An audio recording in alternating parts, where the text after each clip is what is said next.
Ladies and gentlemen, what you guys want to talk about? We can talk about different topics in boxing. Just got up, gotta go take a bath and get down to work. So it's gonna be brief, but uh, what it is that you guys would like to talk about in boxing before I get out of here, I split. Is the ball's in your court. All right, I just got up. So if you guys have anything you want to say on boxing, just talk it. Otherwise, I'm gonna split out of here.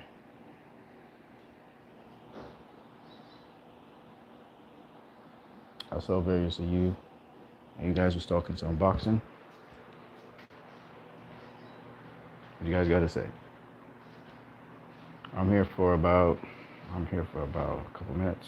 And I'm gone. Cause I gotta get out of here. It's late.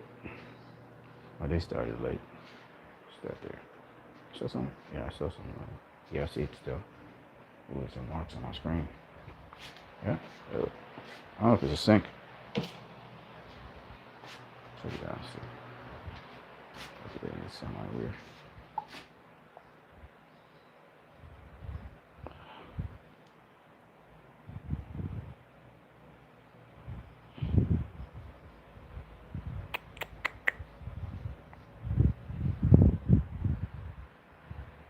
Oh,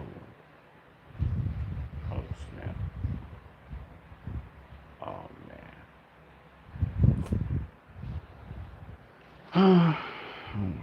Yeah. So, what you guys want to talk about? I gotta get out of here. Talk to me. Anybody got anything to say? My room's a mess. I gotta get my room sorted out. Nothing. Okay, guys. Well, let me just say a couple things then about boxing, real quick, and then we're gone. Okay. So I was looking at Sean Porter versus Errol Spence is set up to happen. Um, and I was listening to the interview on Fox with Errol and Sean, and basically Errol's talking about he wants to make the fight easier than he did. Uh, okay, hold on. I'm gonna get to you, Jackson the Hopeful. Great, great, great. Good to see you, man. Um, yeah. So basically, Errol said he wanted to make the fight easier than he did Mikey Garcia, and hopefully he can get a stoppage on Sean Porter. I don't know what Errol thinks Sean Porter is, but that's going to be very hard to do. To stop Sean Porter, I don't see that happening at all. I can see him getting a decision on Sean, but not stopping him. And I expect that fight to be, again, a very intense fight.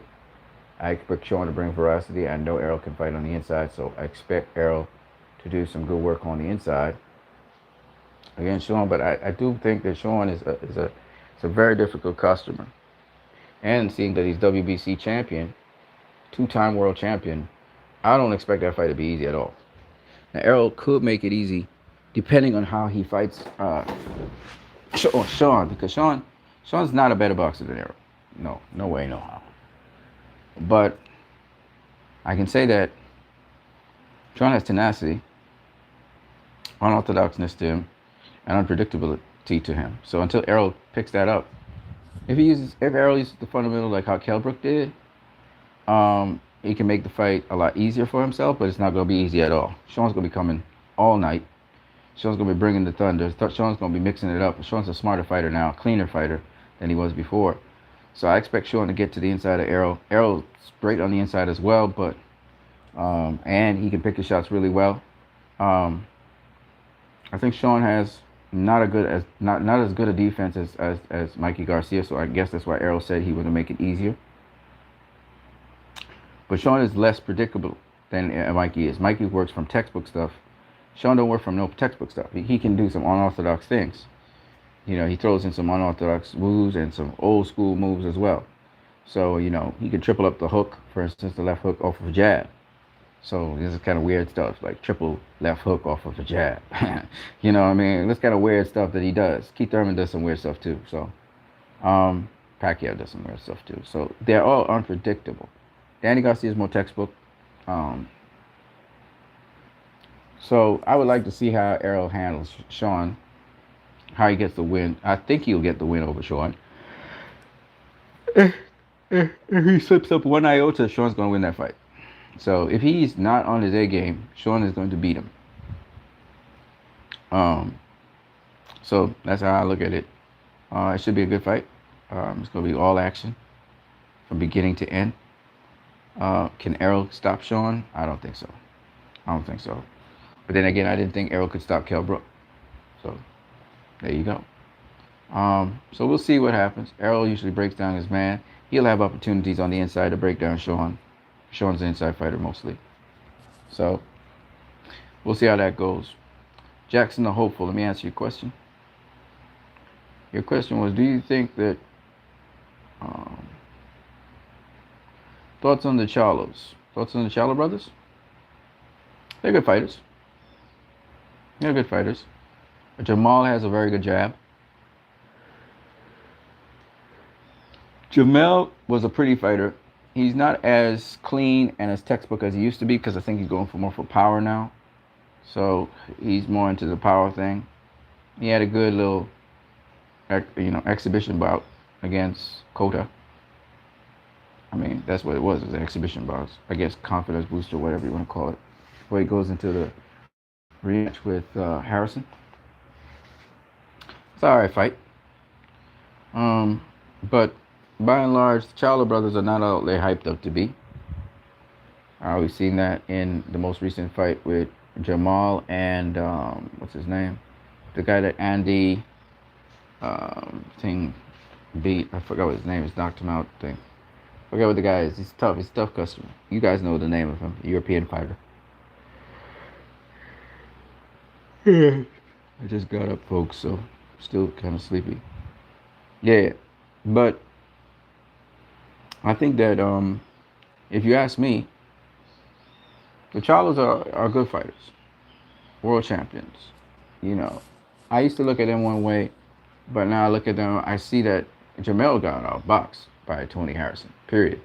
Tony Harrison outboxed him. In the rematch, I don't know what will happen. Unless he stops Tony Harrison, I think he outboxes him again. So that's how I look at that. Unless Tony Harrison gets knocked out. Tony Harrison ends up getting knocked out sometimes. He gets set up for a knockout punch. So unless Jamal Charlo has some sort of little trick up his sleeve where he can set up like how he set up Erickson Lubin, set up Tony Harrison to get him stopped, I think he loses again. Hopefully he becomes a better boxer.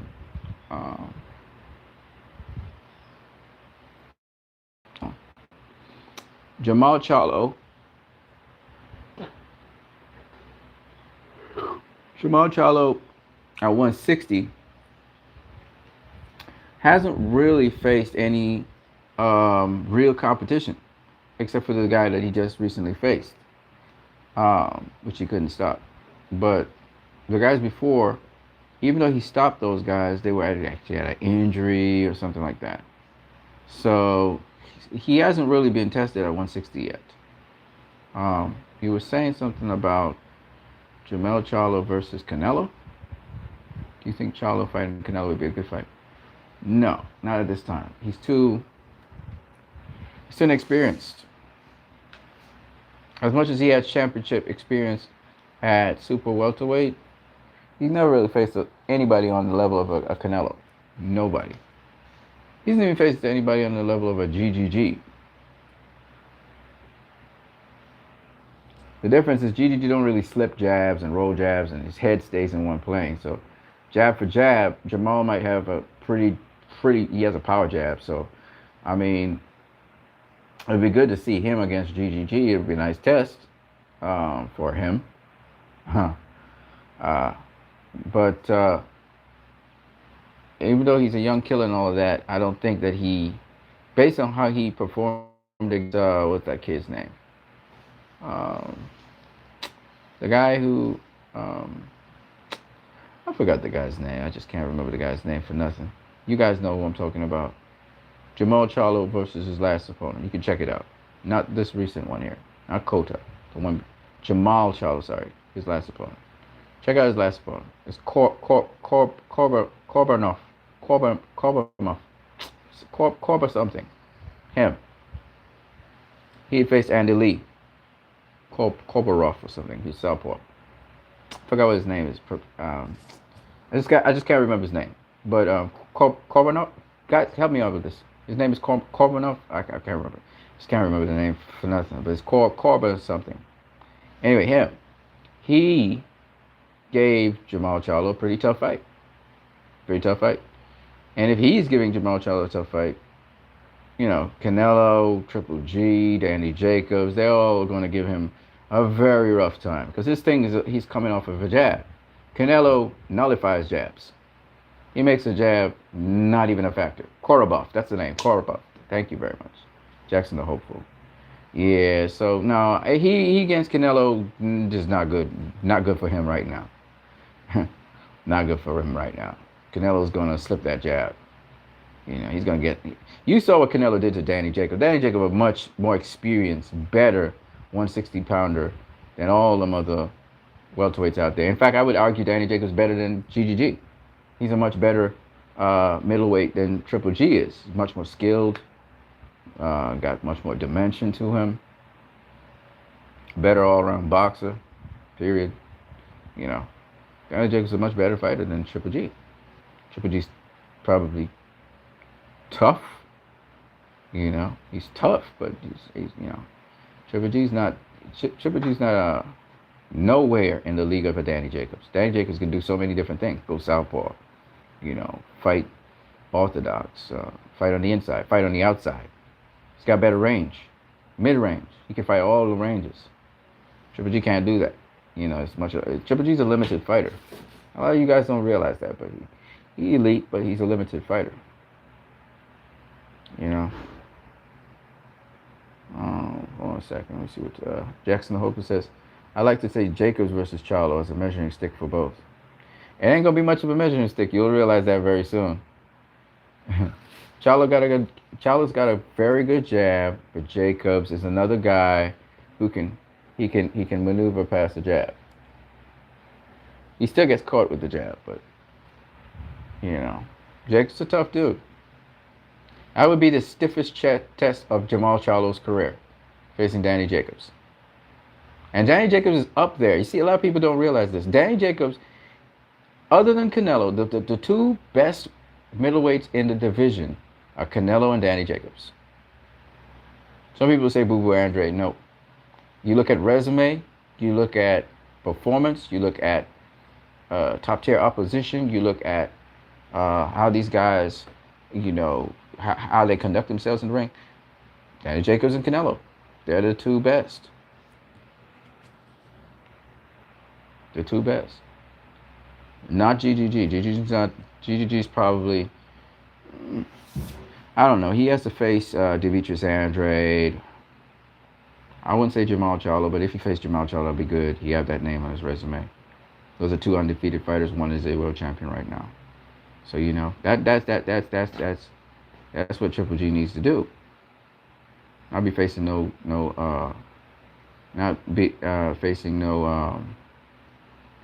Steven Rose. What the fuck is that? Who's Steven Rose? Who the fuck is he?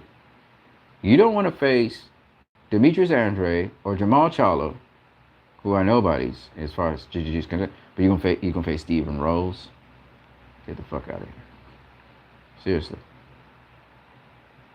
GGG haters. My dude said, bring on the GGG haters. You trolling, bro. No, but seriously, Jacobs versus Charlo would be a good fight. It would be a good fight.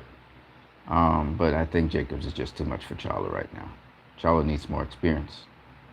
And Jamel is beatable. You can outbox him. Yeah. He's tough as nails, but he beatable.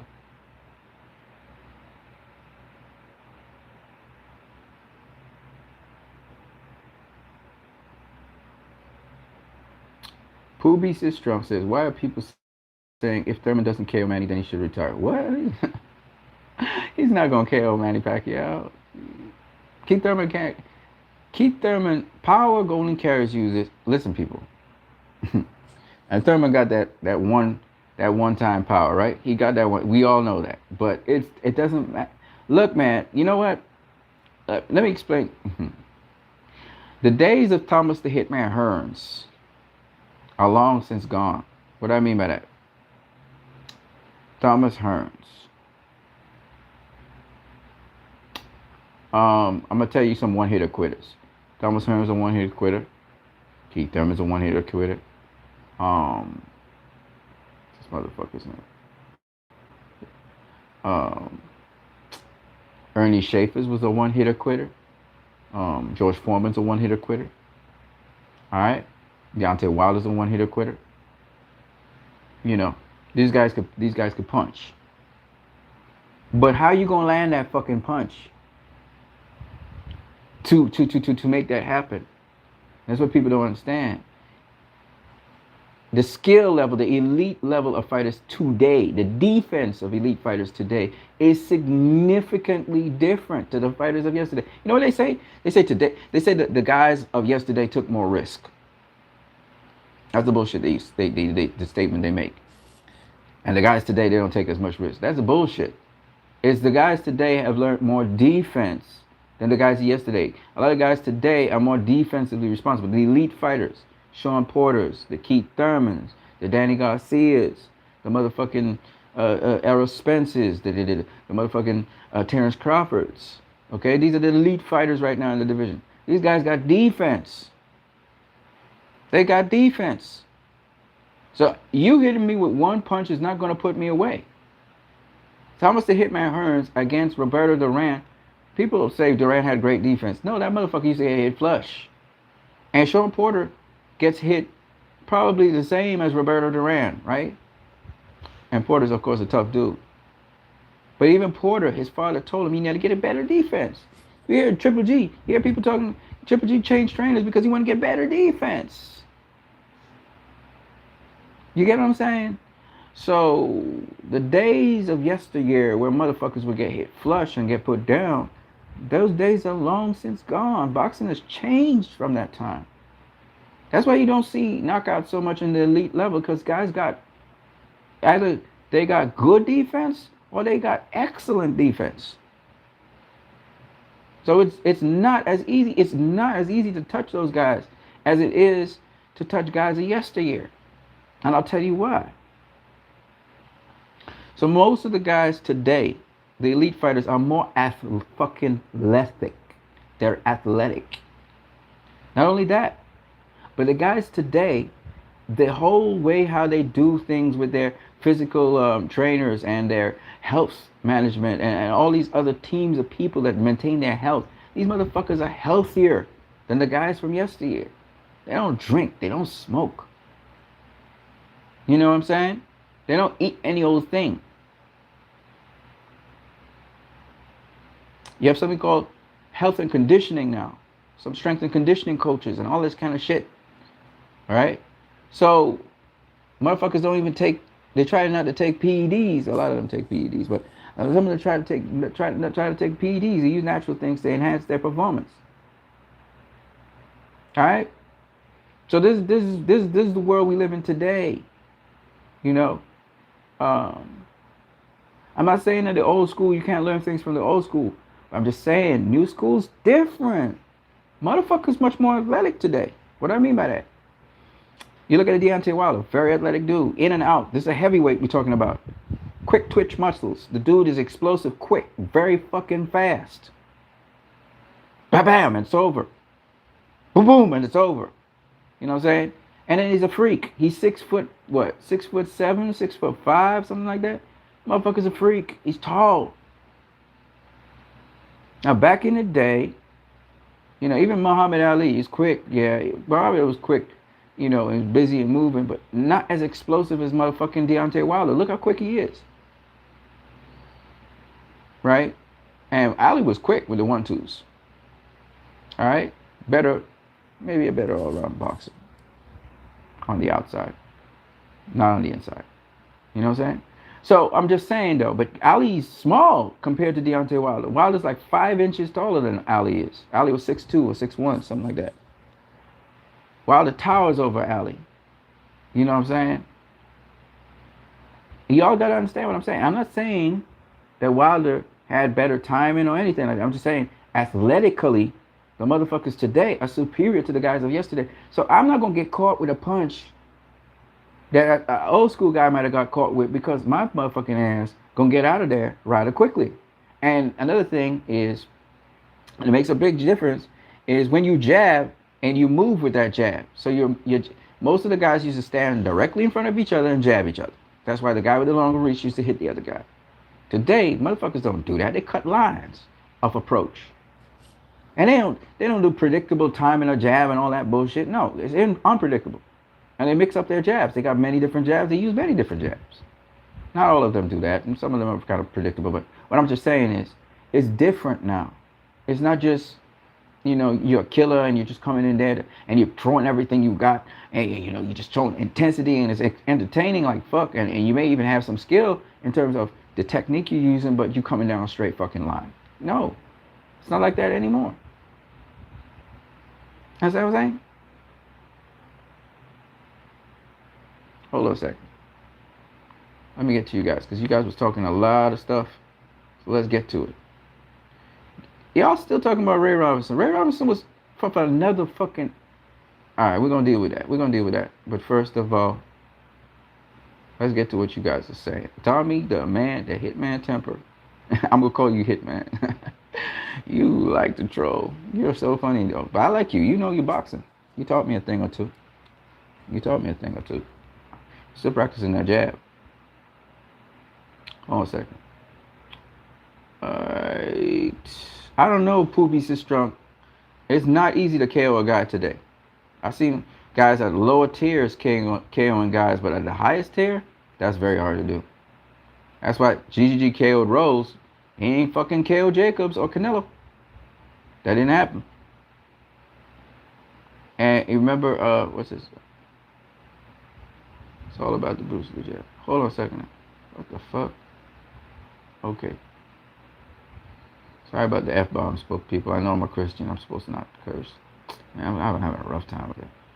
Jackson the Hopeful says, I miss the GGG that Billy Joe Saunders blatantly ducked. Now he's a blatant cherry picky.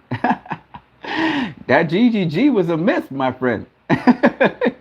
He was created as a fucking monster until he faced Danny Jacobs. Then he realized, oh, wait a minute. He's not a monster. It's a myth. That GGG was a myth, my friend.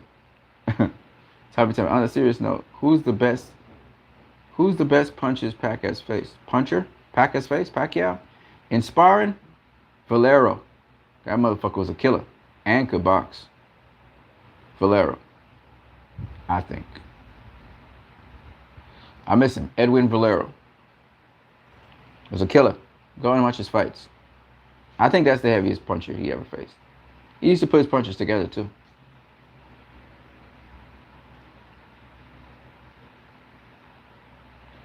A.A. Buxton and Blunt says, GGG's a legend, but will be remembered as the guy Canelo beat in future.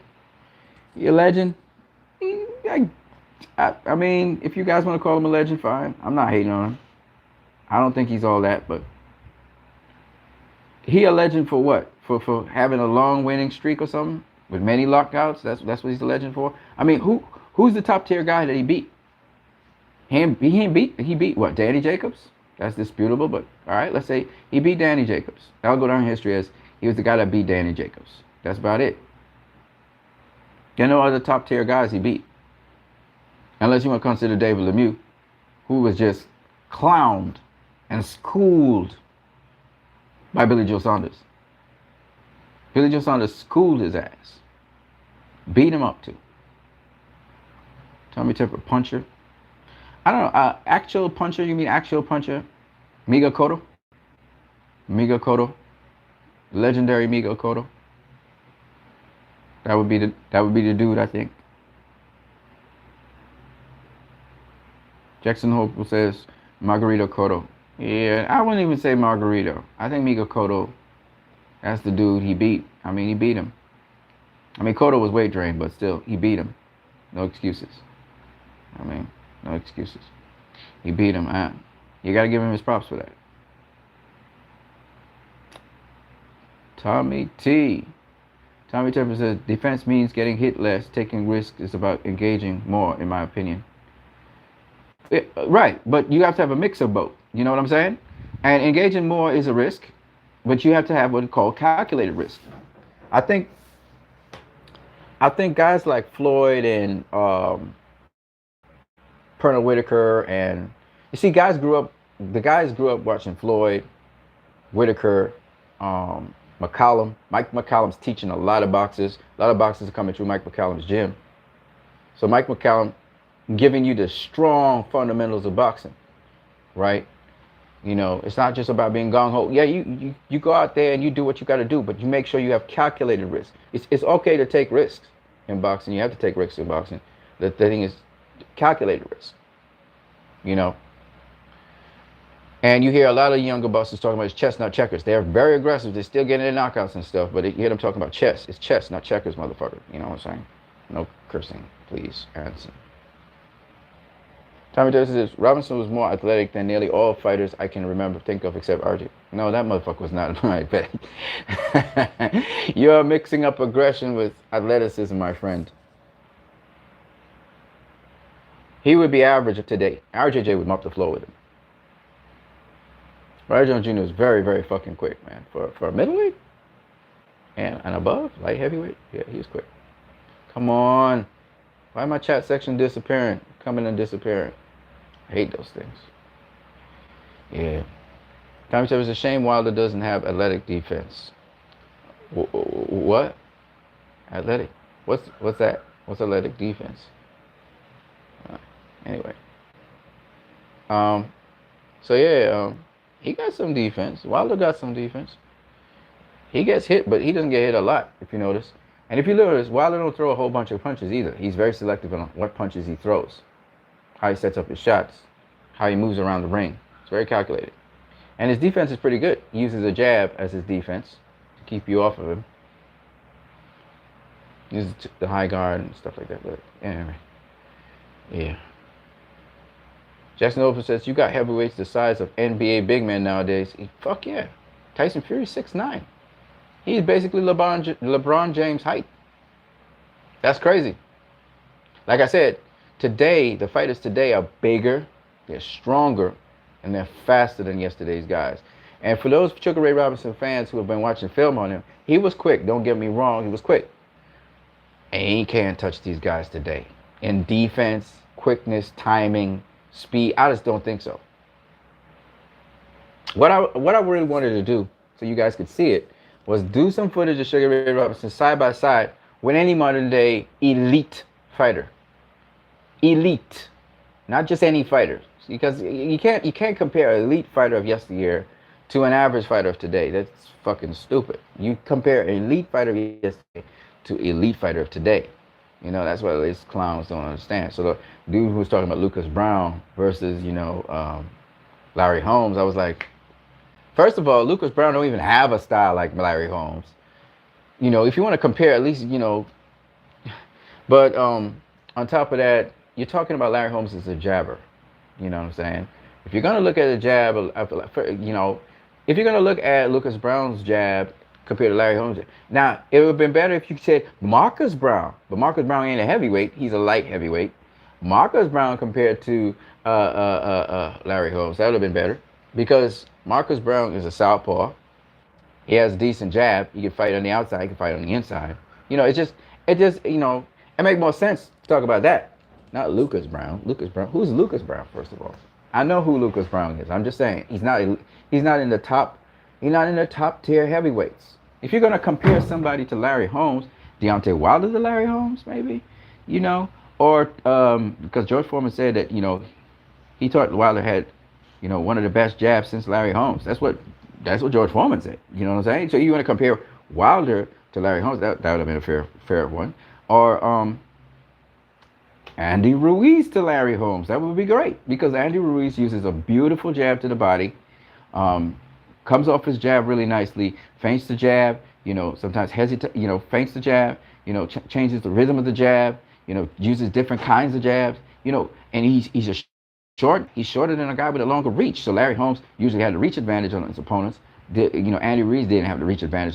What I'm just saying is, if you're going to compare you know, get somebody who has been in the elite, beat some elite fighter, or is up in the elite, in the elite arena. You don't compare elite to average. I'm just saying. I don't know. I mean, I know I said that some of the average fighters today would beat some of the guys from throwback times. I know I said that, but I mean, most of the time when you're doing your comparison, you should compare elite with elite. And then if you're going to look at average fighters, you gotta ask yourself, because I didn't say most, because that would be stupid. I said some of the average fighters today.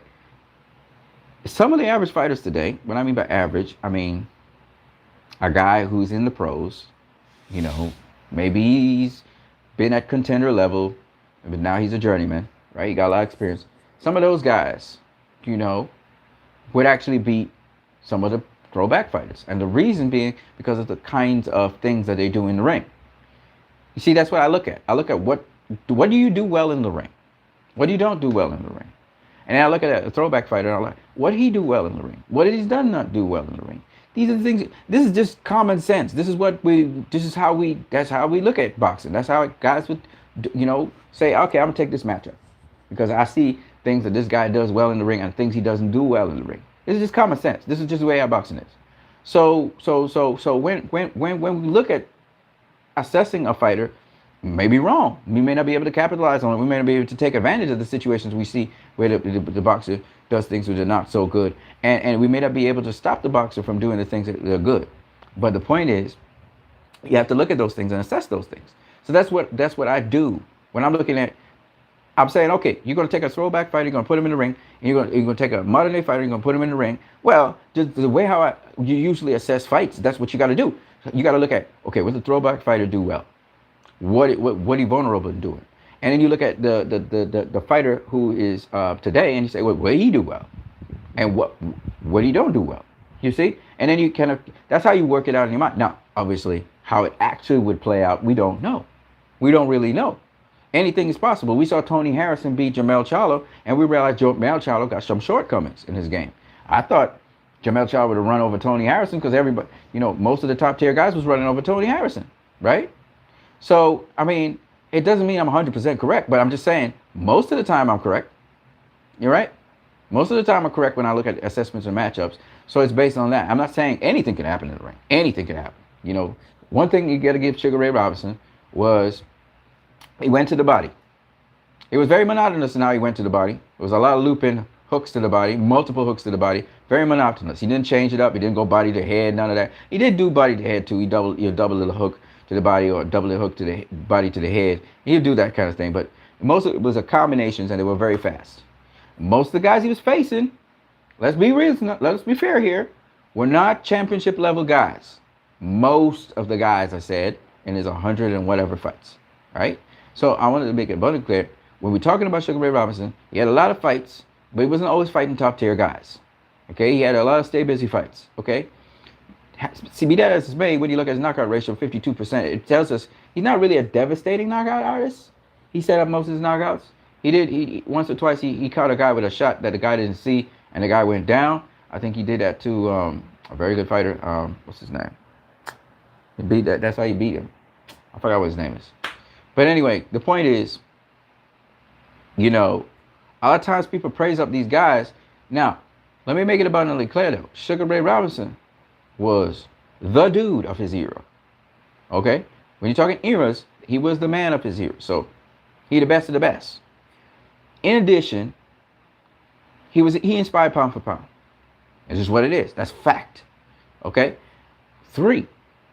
Because he was so good, he inspired boxers like Floyd Mayweather Jr., Sugar Ray Leonard, Muhammad Ali, etc. He paved the fucking way for the modern kind of boxer today that you see. These are undeniable facts. They cannot be changed, which is why he's in the Boxing Hall of Fame, which is why he's an all-time great, which is why he's the bar, he's the standard, because a lot of people talk about him. Okay? These you cannot refute. You can't say, he was shit. And no. That's not true.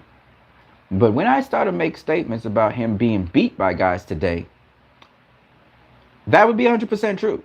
He ain't just going to stop Sean Porter. He's not stopping a Sean Porter. Why? Too quick. Jake LaMotta, great fundamentals, etc. He ain't as fast as Sean Porter. He ain't as explosive as Sean Porter. He don't have all the tools Sean Porter had. Because most of the guys that faced him, excuse me, most of the guys that faced him didn't have the high guard. And when a guy with a high guard faced him, he beat him most of the time. All right, I'm trying to get this fucking thing to work. Anyways, but he wasn't more athletic than most of the fighters today, man. Come on. If his era, probably. And he could box, he could fight on the inside, could fight on the outside. You know, he could do different things. All right. Okay. Tommy Temper.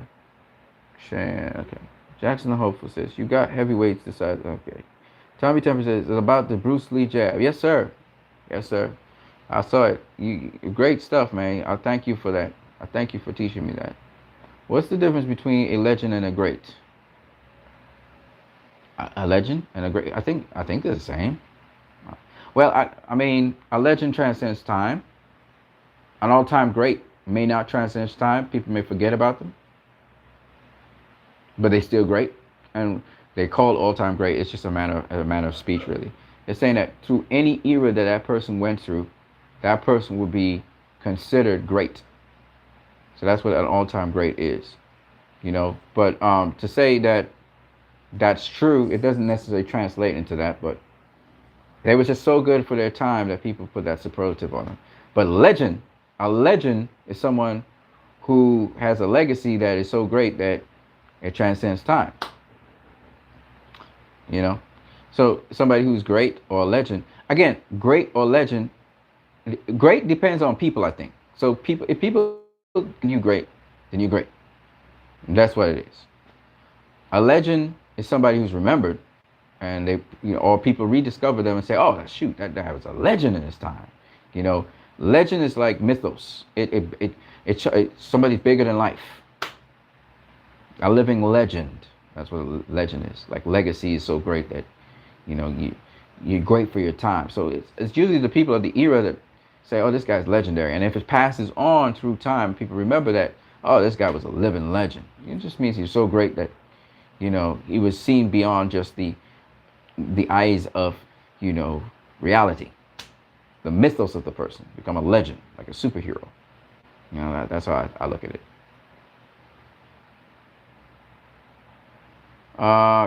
Tommy Temper said Cotto was drained. Yeah. He was drained. That's why he faded in the later rounds. But Pacquiao was beating him. Credit to Pacquiao on that. Is Kid Chocolate overrated? Peter Quillen? Peter Quillen is a guy that learns on the job. He never really had a lot of amateur experience. So he's doing well for a guy that didn't have a lot of amateur experience. If it's Peter Quillen you're talking about, that Kid Chocolate, he okay, I guess. I mean, I don't rate him very, very, very, very highly like that. I thought he was one of those guys that was in the up and comings. I still want to see him face GGG. That would have been nice to see Peter Quillen versus Triple G. I don't think that'll ever happen, but that's something I like to see.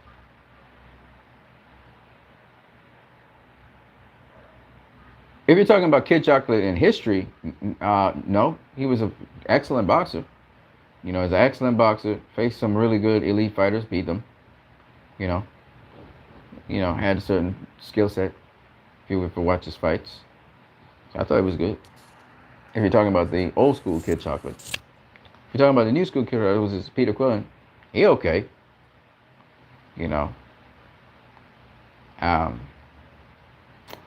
Obviously, it's settled between him and Danny Jacobs, who's better. But Peter Quillen, he's done well for himself. I don't know if he wants to pursue his career in boxing like that anymore, or what. But he's a good fighter. He's a good fighter. Is he overrated? I think he was overrated in the past, and now people are kind of looking at him a little bit differently since he's lost to Danny Jacobs. But I think he's the same guy, pretty much. He's tough. Um, he got certain good boxing skills. Jackson Hope says, I don't hear Kid Chocolate talked about enough. Which Kid Chocolate is that, though?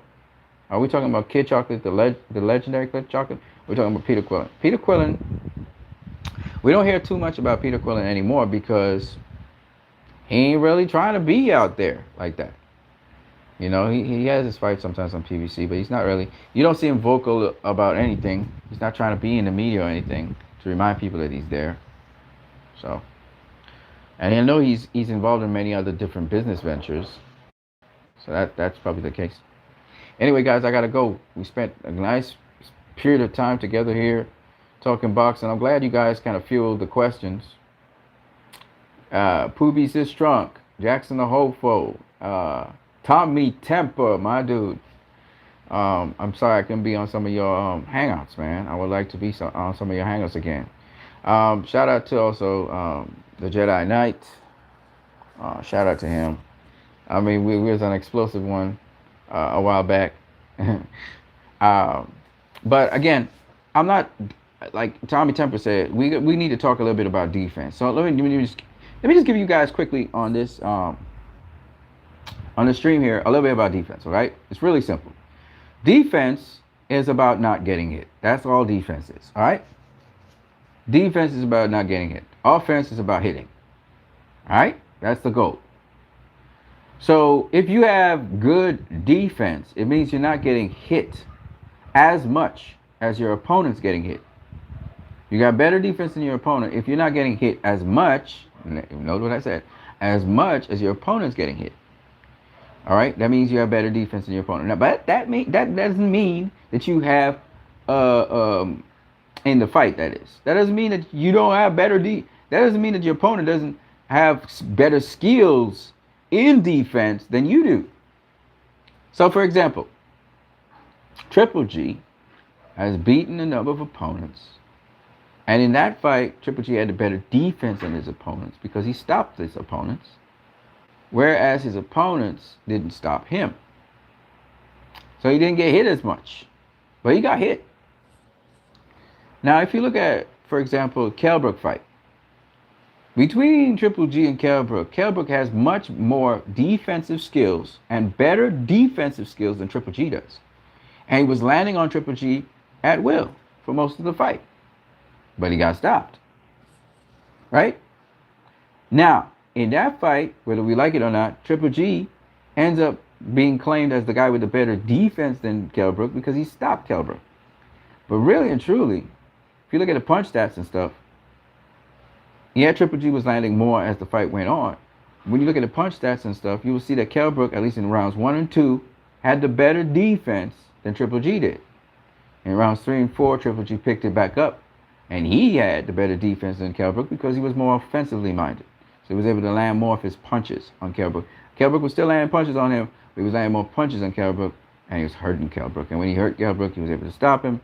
So when you look at the overall punch stats, Triple G seems to have more punches landed on Kell Brook than Kell Brook does on him. But if you look at the earlier parts of the fight when Kell Brook really was fresh, he looked like he had the better defense because he was landing more on Triple G than Triple G was landing on him. In fact, Triple G wasn't touching him too much. All right, so what does this mean? It means that you can look at a guy who may actually have more defensive skills than another fighter,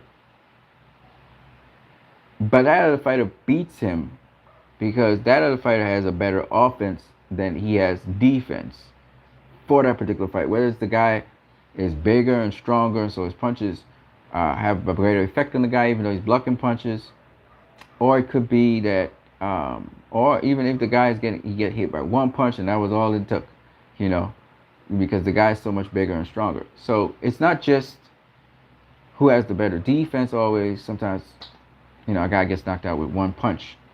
You saw Andrew Tabiti. Andrew Tabiti had a better defense than the Cuban fighter. And it just took one punch to knock him the spark out, one lapse, one wrong move, and he was knocked out, right?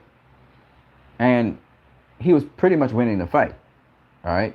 So that's what the thing about boxing. So that's why sometimes people look at also when we talk about clean, effective punching, we're talking about effective punching, meaning another guy could be hitting the other guy, but he's not getting hurt as bad as when that guy hits him, and then he gets hurt really bad.